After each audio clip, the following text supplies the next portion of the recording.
ચાલો હવે તમે લોકોએ છે ને જે આપણો ભાગ 1 છે ને આ ચેપ્ટરનો લેક્ચર 1 તે જોઈ લીધો છે અને હવે તમે લેક્ચર 2માં આવી ગયા છો, બરાબર?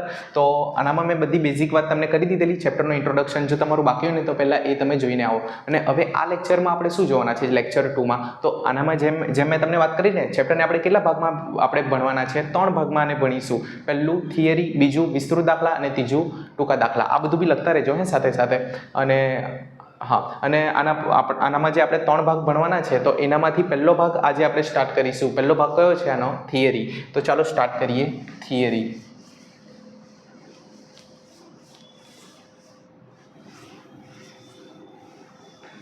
ચાલો તો ભાઈ થિયરી જે છે તો થિયરીમાં આપણે કેટલા શું જોવાના છે? તો એમ જોવા જઈએ ને ચોપડીના હિસાબથી તો બહુ બધી થિયરી છે આપણી પાસે. કમસે કમ 7-8 પેજ આપણા ભરાઈ જાય એટલી બધી થિયરી છે. તો આ બધું હમણાં આપણે નથી જોવાનું. હમણાં આપણે છે ને ખાલી 2 પ્રશ્ન આપણે સમજવાના છે, શીખવાના છે ને ધ્યાનમાં રાખવાના છે. કયા 2 પ્રશ્નો?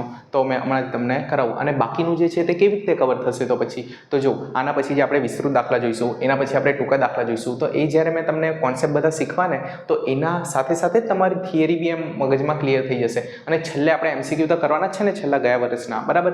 તો હમણાં આપણે ખાલી 2 પ્રશ્ન કરવાના છે. તો આ 2 પ્રશ્નોમાંથી પહેલો પ્રશ્ન કયો છે? તો લખજો મારી સાથે.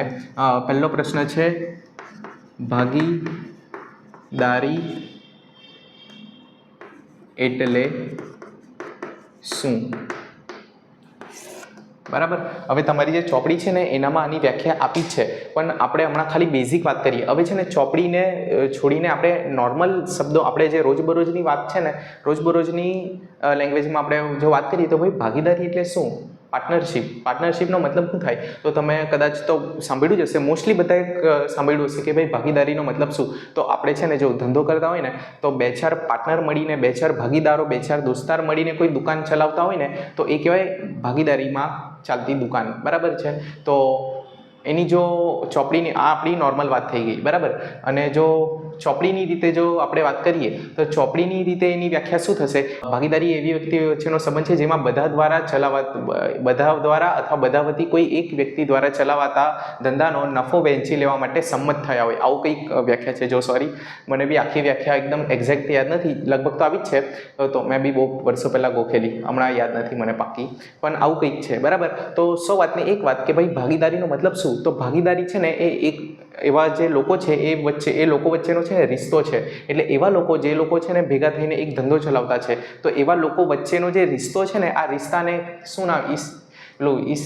ઇસ્તિકો ક્યાં નામ દઉં એ ટાઈપનું થઈ ગયું. તો ભાઈ આ જે લોકો વચ્ચેનો સંબંધ છે તો એને આપણે શું નામ આપીશું? તો એ સંબંધને કહેવાય ભાગીદારી, બરાબર? હવે માની લો એક આપણે કપડાની દુકાન છે, બરાબર? આ એક કપડાની દુકાન છે માની લો. તો આનામાં છે ને અમે લોકો 3-4 ફ્રેન્ડ, મારા હજુ છે 2 હજુ ફ્રેન્ડ છે માની લો, મેં અને મારા 2 ફ્રેન્ડ, અમે 3 જણા મળીને આ દુકાન ચલાવતા છે, બરાબર? તો અમારા પણ ફ્રેન્ડનો તો એક રિશ્તો આવી જશે. આપણે કોઈક અંજાણ માણસો લઈએ કે 2 અંજાણ લોકો છે અને એ લોકો સાથે મળીને મેં આ કપડાની દુકાન ચલાવું છું. તો આ અંજાણ પેલા 2 લોકો છે ને મેં છું, અમારા 3 વચ્ચે કંઈક ને કંઈક રિલેશન છે, કંઈ સંબંધ છે અમારા 3 વચ્ચે. તો આ કયો સંબંધ છે? એ મારા મામાનો છોકરો છે, પેલો મારા કાકાનો છોકરો છે? ના.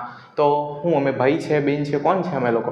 તો અમારા રિશ્તાને શું નામ આપીશું આપણે? તો એ કહેવાશે ભાગીદારી, બરાબર? તો ભાગીદારીની વ્યાખ્યા તમને આવડી ગઈ. તો આની અંદર છે ને તમારે લખ્યું ને તો ભાગીદારી એટલે શું? તો ચોપડીમાં એની આખી વ્યાખ્યા આપી છે કે ભાગીદારી એ એવી વ્યક્તિ વચ્ચેનો સંબંધ છે જેમાં બધા દ્વારા અથવા બધા વતી કોઈ એક દ્વારા ચલાવાતા ધંધાનો નફો વહેંચી લેવા સંમત થયા હોય, એવી કોઈક વ્યાખ્યા છે તે ચોપડીમાંથી જોઈને લખી લેજો. તો અહીંયા આપણો છે ને ભાગીદારીનો પહેલો મતલબ થિયરીનો પહેલો પ્રશ્ન આપણો કમ્પ્લીટ. મેં તમને શું કીધું?